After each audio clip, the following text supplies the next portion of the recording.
this point ay may makakasama po tayo. Kasama natin si Miss Annabel Pasawa. Siya po ay 50 years old lamang po. At siya po ay isang breast cancer warrior. Hello po sa inyo, Miss Annabel. Ayan. Thank you for joining us. Kamusta po ang lagay nyo ngayon? Okay naman po ako. Noong November 19, ano ko po na mas lumaki siya compared nung February. So, that was the time na nagpa-mammogram po ako and ultrasound. So, ayun, nakita nga po siya na malignant yung bukol. Okay. Anong stage po during that time? Wala pa pong sinabi yung doktor na kung anong stage po siya. Pero nagpa-opera na po ba kayo, Ma'am Ana? Hindi pa po. Noon po, hindi pa po ako nagpa-opera. Pero ngayon po, okay, na-operahan na po ako.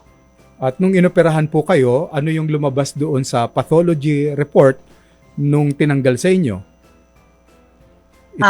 Ano po, stage 3C. 3C ng invasive ductal carcinoma. Anong ibig sabihin ng Doc? Opo. Ang ibig sabihin lang po ng invasive ductal carcinoma, yung invasive means may kakayanan nitong kumalat, ductal doon sa tinutubuan ng gatas ng ina. And that is the most common area kung saan tumutubo talaga yung cancer cells. After po ng surgery nyo, nag-chemo po ba kayo uli? Hindi na po, Doc. Radiation po yung isinunod. Ayun. Nakailang radiation naman po kayo? 28 po. 28 sessions. Normally ganun eh. 28 Ganon. sessions. Opo. And then, kamusta na po kayo ngayon? ano ang mga naramdaman ninyo na doon sa radiation, sa chemo, at saka surgery? May mga naging komplikasyon po ba kayo? Doon po sa chemo, totally pong nalagas talaga po yung buhok ko. Then yung skin ko po, nangitim siya, nag-dry. Siyempre po, nanghina po kasi may mga times po na, lalo na po yung first 4 na chemo ko. After ng chemo, 1 week po ako na hindi po talaga ako hindi ko kayang bumaba ng hagdan. So, nasa room lang po ako, doon po ako dinadala ng pagkain. I see. Then, yun po sa radiation naman, ayun po, talagang nakakapangina din po yung radiation. Pero nakapag-isip po kayong mag-asawa, no, na magpalakas ng inyong pangangatawan para makabawi po kayo. Opo.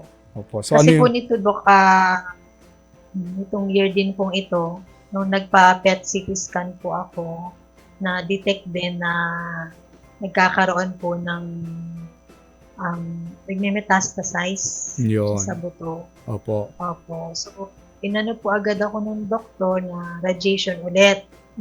Kasi nandun po siya sa part sa batok.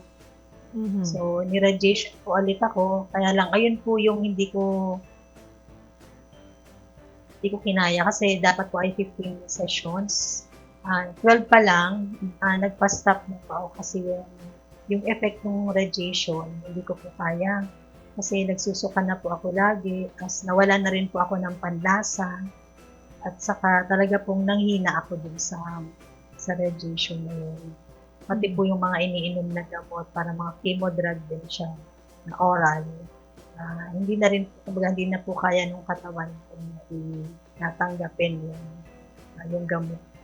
Kaya po yun, naisip po namin na nag-decide na rin ako na stop yung mga gamot at yung radiation and nagpunta po ulit ako kay Dr. Dean. Siyempre, choice yan nung may katawan, di ba, Doc? Kung anong klaseng gamutan or kung paano niya pangangalagaan. It's your choice. Naintindihan po namin yan, Miss Annabel.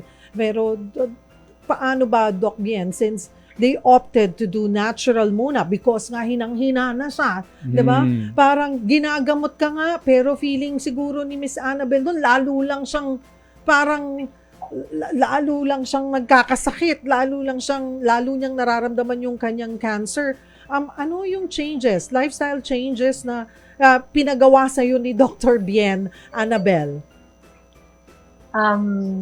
Mula po kasi talaga ako nung na-detect na may cancer, nag-stop na po akong kumain ng meat.